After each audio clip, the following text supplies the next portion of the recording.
What is good, everybody out there? Thanks again for checking into another episode of Court Thoughts, the channel where we basically talk basketball. On this episode of Tea Talk, I got hella shit to get through, so let's just jump straight into it. Today's tea is actually a little bit different. It's not bubble tea. It is hot tea from a company called T2. The actual blend, sounding hella posh right now, is New York Breakfast.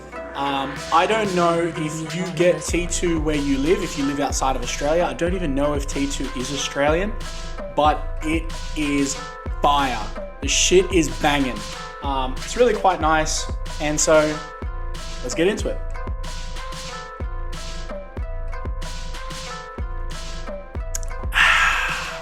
I can't help myself, I've got to do it every time.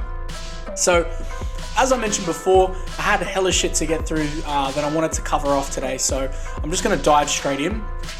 Now, the first topic that I want to cover off is the foul drawing rule. The foul drawing rule change, as I mentioned in previous episodes, basically just eliminated the unnatural movements that would take place when one player was jumping into another player where it didn't seem realistic in that motion of play. The NBA announced that they were going to make a rule change to prevent the use of non-basketball moves to essentially draw fouls. And primarily what we've seen it impact is where you see guys like kicking out, like I've mentioned before, the Reggie Miller kick, where he would extend his leg and try and get that point of contact to try and draw fouls. We've seen a number of people take advantage of this, and the two real big ones that come to mind are Trae Young and James Harden. And we've actually seen instances where they're expecting a foul to get called, and it doesn't get called because of this rule change. I had concerns initially when this rule change was going to take place purely because I thought that it was going to slow the game down. But it's actually quite refreshing to see that it hasn't, so I'm really happy with that. I think that there's still going to be plays that take place where there is going to be contact and it's going to look unnatural, but it's kind of like the flopping rule. I'm looking at it in the same eyes of the flopping rule. It's just taking away from the bullshit that takes place in a game where it's a lazy tactic. It's kind of like, I look at it the same way, like I mentioned, I look at it the same way as I do with things like the Hacker Shack. Yes, it's a tactic, but if it becomes excessive, you're not playing a game, you're playing a rule system. And that's where it starts to become a little bit difficult, obviously, to try and get like to align it to something specific, but you know, it really just is. Flopping is probably the most closest comparison that I could make, because it's not purely about. It's not a sportsman. It's not a sportsman-like move. It's the way that I'm looking at it. Flopping and these unnatural movements to try and draw fouls have become so outlandish that it kind of forces the NBA to make a rule change. And the NBA makes rule changes all the time. They don't actually follow the FIBA rules, which is the International Federation of Basketball. Essentially, it's the global body for basketball. Now, obviously, the NBA is an entertainment organization. If you really want to look at it the simplest way, they are an entertainment organization. So they essentially are changing various things to make the game more interesting, to make it faster, to make it more engaging for the viewers. So that's why you would see things like the three-point line is not the same size. The court is not the same size. The minutes are not even the same. So like in FIBA rules, you have 10-minute quarters. Obviously in the NBA, they use 12 minutes. So I'm actually quite pleased with the way that the rule change has gone. Obviously, it's still quite early days, but it's going to be interesting to see how that continues to trickle forward. Moving into my next topic that I wanted to touch. The 75th anniversary team was announced, and there's a lot of different thoughts from a lot of different people about it. And a couple of things that I wanted to touch on was, when I looked at the list, and I really had a very thorough list quite literally before filming this, I had noticed a couple of, briefly looked at it before, and I noticed a couple of people missing from it that I would have thought that would have been included on the list. But the key things that I just want to call out is It is the league's 75th anniversary, okay? That's the whole point of them putting that team together. 75 years, okay? Now, if you do not have a deep knowledge about the game of basketball and those that have come before you and have participated in it, I guarantee you're going to look at that list and be like, who the hell is this person? Or why is this person not on there? Why is that, who's this dude on here and why isn't so-and-so on there, right? First thing I would suggest is that you really should probably have a look at a lot of the people that are on the list that you are unfamiliar with and try and bring yourself up to game on it, because there is a bunch of people on that list that are highly influential basketball players that you may not realize how influential they were, okay? It really becomes a very murky game when you're trying to play the comparison game. It's almost like in the hip-hop world, common reference that you hear people make is top 5 dead or alive. Everyone has their opinion, you know? Opinions are like assholes, everyone's got one, right? And you're gonna have different people who are like, why isn't so-and-so on there? Why isn't so-and-so on there? To be honest with you, it's the league's way of celebrating their 75 years. So of course there's people on there that are from a much, much different time of basketball than what we would, what you may not be aware of if you are common, like a casual watcher, a casual fan, or only someone who's been relatively new to the game in the NBA, right? When I looked at the list, I roughly counted that there was about 30 players out of that 75 that had played in the last 20 years. Okay, now that tells you that there is obviously a number of people that you might look at and be like, bro, why is this guy not on here? And some of the people that I was surprised that weren't on the list is Grant Hill, Tracy McGrady, and to me, one of the greatest point guards of all time, Gilbert Arenas, okay? Why are they not on the list?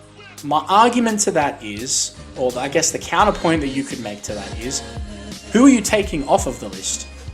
Now, as I mentioned before, it's a really murky game when you start to try and say, well, take this person off and add this person on and blah, blah, blah, blah, blah. And I really just looked at it from an aspect of influence.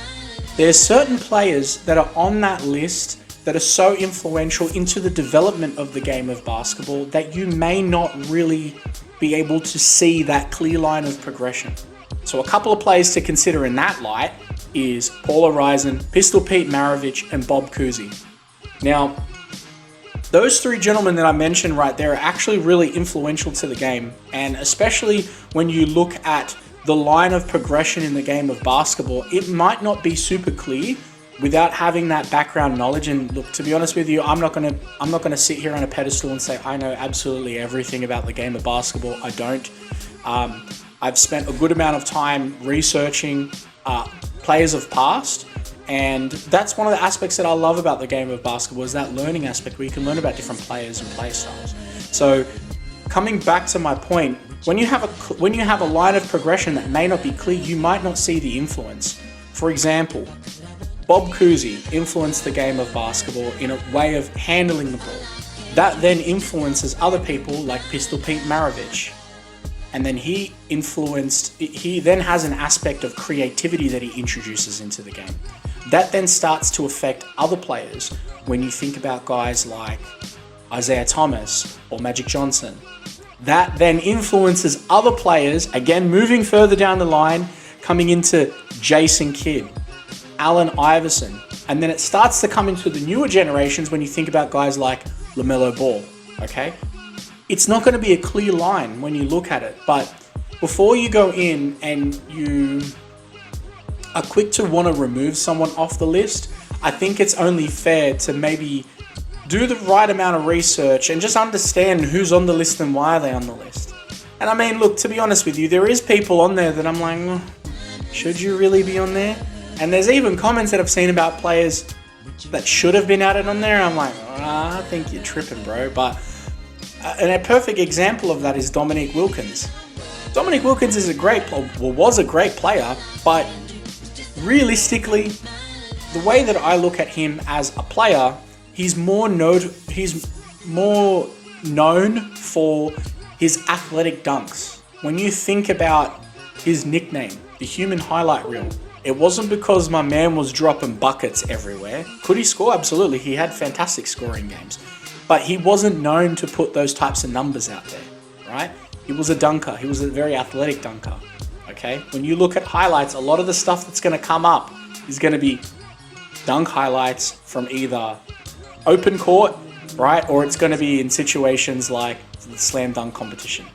The argument can then come into players like, well, Vince Carter.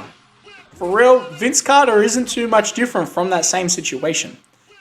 A lot of the air around Vince Carter and the aura that sort of encompasses him is a lot to do with the fact of his memorable dunks. You know, in the 2000 Olympics when he jumped over my man, the 7'1" dude from France or wherever the fuck he was from, where he jumped over and he smelt the underside of his ball sack when he dunked on him, right?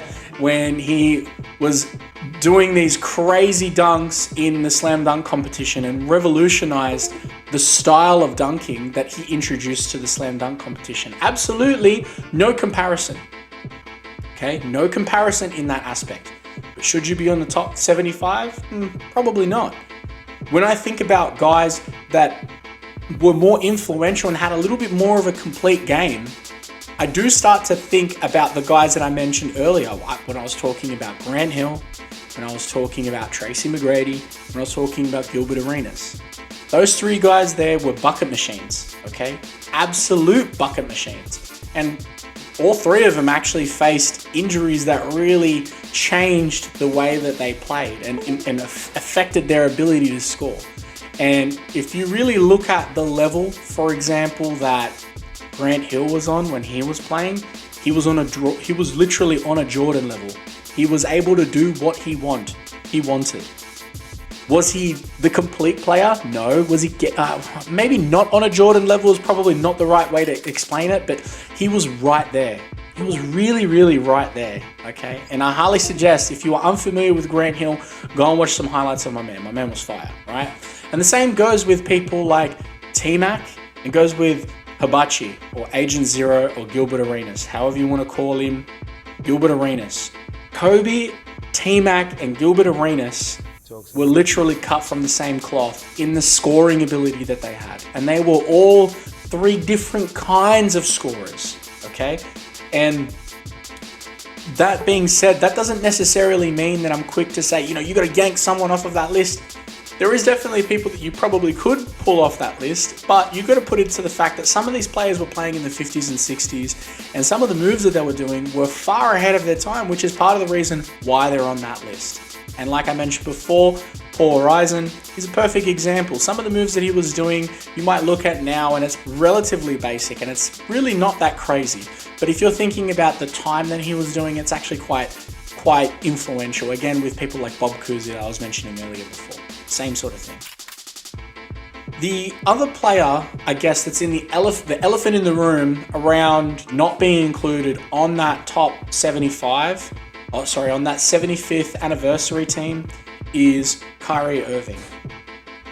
Now, the one thing that I'm going to say about Kyrie Irving on the 75th anniversary team is I would make the argument that realistically, Russell Westbrook and Kyrie Irving are in essentially the same class. They're in the same period of time. They're literally active players now. They're about the same period of time playing in the league.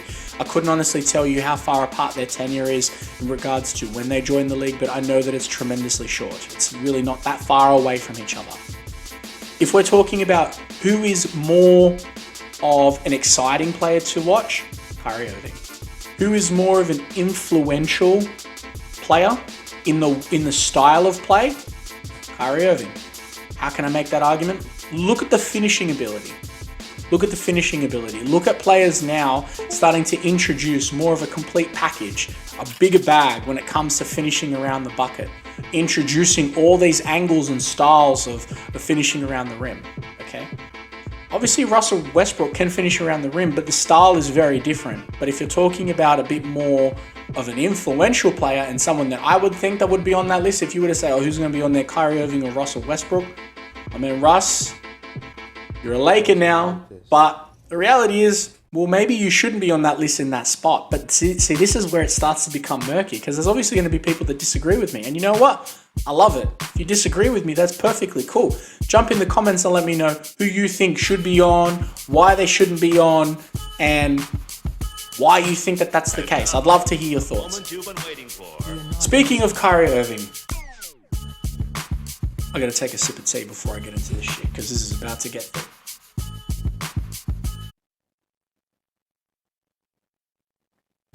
About to get thick, that's what she said. All right. So, Kyrie Irving, the Kyrie Irving saga continues. Dude, I have to say, one of the most annoying things when it comes to a player like Kyrie Irving is, I'm not even going to talk about the vaccine, because to be honest with you, I have my opinions about the vaccine. I've taken the vaccine. That's not what my standpoint is about. I'm perfectly open to the idea that people may not want to take the vaccine. That's their choice. There's people that can't take vaccines or may not be able to take certain vaccines or because of their own health concerns or whatever the case is. And you know what? It's not my place to talk about your reasoning behind that. My issue is the fact that Kyrie Irving is a constant distraction. He is a constant distraction.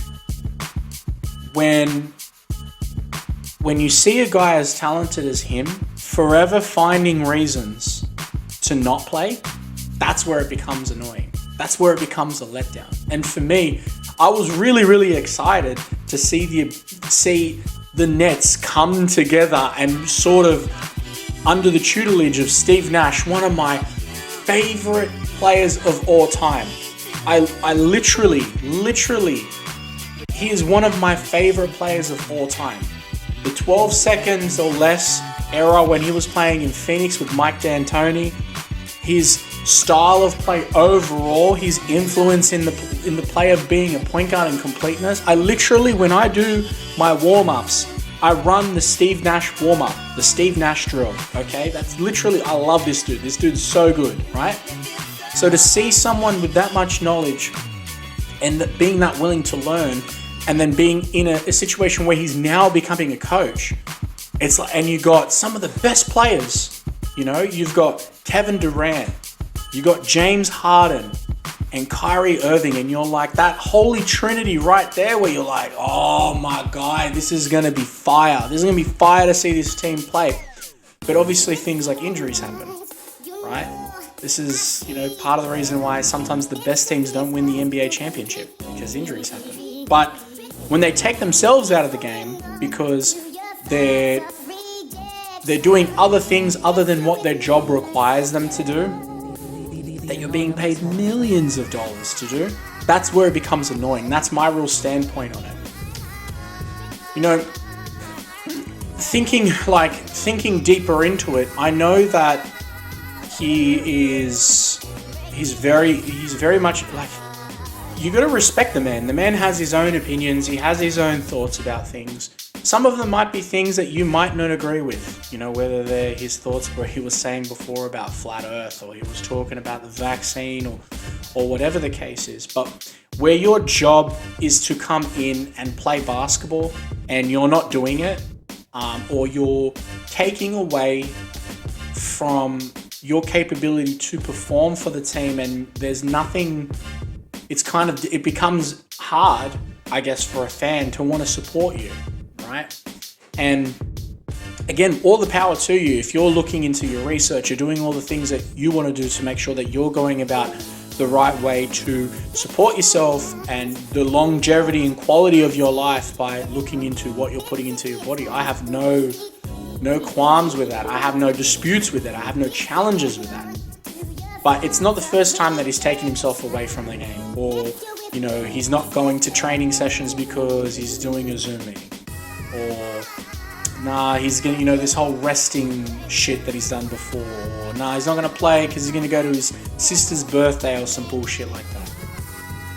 it's kind of getting it's getting a little bit long. Like it's getting a little bit long in the tooth with all this shit, you know.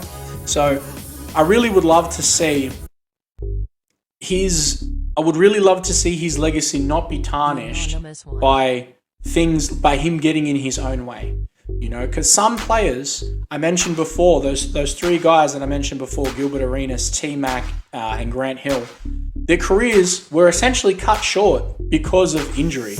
Yeah, they weren't able to perform because of injury, right? If you choosing not to play, it's kind of like you're taking the opportunity for granted. And if I was I would think as well, if you're involved in the front office for the Brooklyn Nets or you're a fan of the Nets, you'd kind of get to the point where you'd be like, well, fucking trade the guy. Why? What? It'd be hard to want to have him on your team because he's not there to participate. He's not there to help progress. And I can see, I can see how that might be looked at as like, dude, it's Kyrie Irving. What are you talking about? Like, am I bugging out? Maybe I'm bugging out. But I look at the total of the team. Who's going to produce more for me? Another player, a G League player, a development league player that's going to get bumped up, sit on the bench, maybe play a couple of minutes, or Kyrie Irving who isn't playing? Who do you think is going to contribute? Is Kyrie Irving going to contribute on the bench if not playing? I don't even think he can get into the stadium, right? Like you're not going to be able to contribute in that way. You're going to become a distraction. When you become a distraction, you make it difficult for your team to win. So that's the type of stuff that I get really annoyed about when it comes to this whole Kyrie Irving saga. But like I mentioned before, I completely respect someone's decision to want to look into their body, their health, and make their own decisions about the vaccine. It's also really interesting to see how it has affected other players. And there's definitely other players out there. Kyrie Irving isn't the only player who said that he didn't want to get vaccinated. And it's become a broader thing. And I know people directly, family, friends, who are unable to get vaccinated because of health concerns. Literally because they can't take the vaccine because of the effects that it has on their body. So they've had to look at other options to try and address this stuff. Or they've had to take very specific vaccines, and there's different things into it. So I completely respect anyone's position in that and wanting to look after themselves.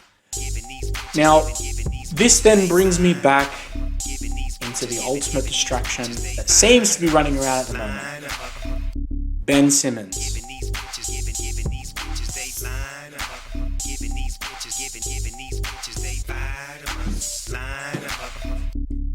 Ben Simmons, what the fuck are you doing?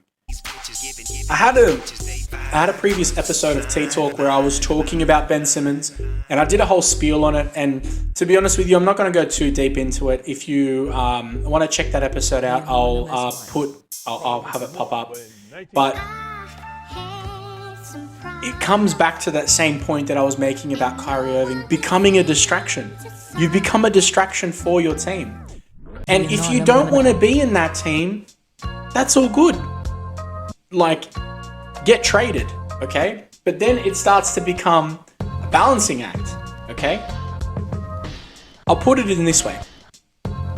If I went to my job, if I went to my place of work, and I said to my boss, I don't like working in this team that I work in, okay?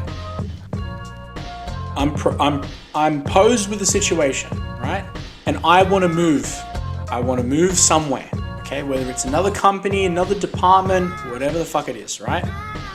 I'm posing that situation. I'm posing my unhappiness. There becomes a bargaining agreement amongst that. Now, in the game of basketball, in the NBA league, right? One of the biggest businesses when it comes to the game, the biggest business when it comes to the game of basketball, right? A lot of these decisions are not made with your feelings intact. They're not made with your feelings like as a main focus or concern for the front office, okay? If you've ever seen the NFL series Hard Knocks, when they cut people, it's going to be exactly the same. I'm sorry, we don't need your services. I wish you all the best. Keep it moving, right? or respect. You might come back to the team, you might not, whatever the case is, right? But there's going to be situations where in that circumstance, you're not going to see eye to eye, okay? And so if I pose to my boss that I'm unhappy with my job, I'm still going to have to come to my job, okay? I'm still going to have to come to my job and work. And if I'm unable to, because it's affecting it's affecting it that much, then I'm going to have to move. Now, it would then be unrealistic for me to then say to my job, and obviously this is a very generalized situation, that I want to get paid my full salary while I'll quit my job. I'm not going to work, okay? I'm not going to contribute. I want to be paid my full salary, okay? And I'm not going to come into work, and I'm going to go look for another job, and it might be whenever, and then I'm going to get the best deal for me, right? In this business transaction, obviously a work situation, like I mentioned before, it's a little bit different because they're paying us, right? But in the situation of the NBA, you're a commodity just as much as you are an asset, okay? What I mean by that is they can get rid of you, they can keep you if it's advantageous to them. It's not if it's advantageous to you. They don't care if it's advantageous to you. They'll get rid of you if they need to get rid of you, right? It's really, really disappointing to see one of the greatest Australian basketball players fucking up so bad. Like I mentioned before, I really hope that this shit settles down and we're able to move past this and come back to a situation where he can pick right up where he left off. Better players have done it. Better players have been in really shitty situations where they've been in disputes and they've left or been unable to play for whatever reason, and they've made their decisions, and then they've come back and either joined a new team or the same team, and then been able to keep it moving and still keep their legacy intact. And a perfect example of that is Shaq with the toe injury, where he sat out because he got injured on paid time, on work time, so he's going to get healed on work time. So he elected to get the surgery during the season instead of out of the season, right?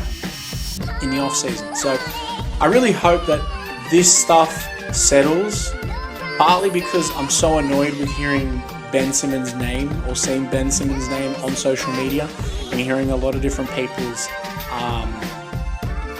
hearing a lot of the same regurgitated takes and opinions about the dude.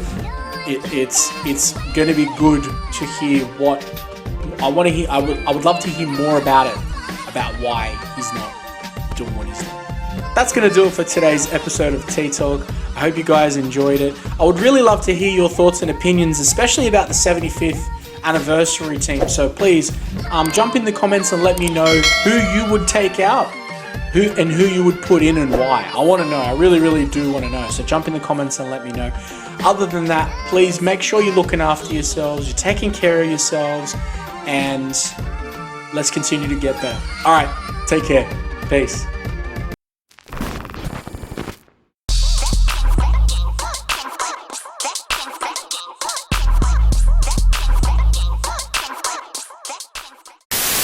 Thanks for checking out today's episode. I hope you enjoyed it. If you want to see more videos, you can jump over to this section right here and you can check out some more recent videos. Alternatively, you can jump over to this side and you can give the page a subscribe and check out some other stuff you might like. All right, take care. Peace.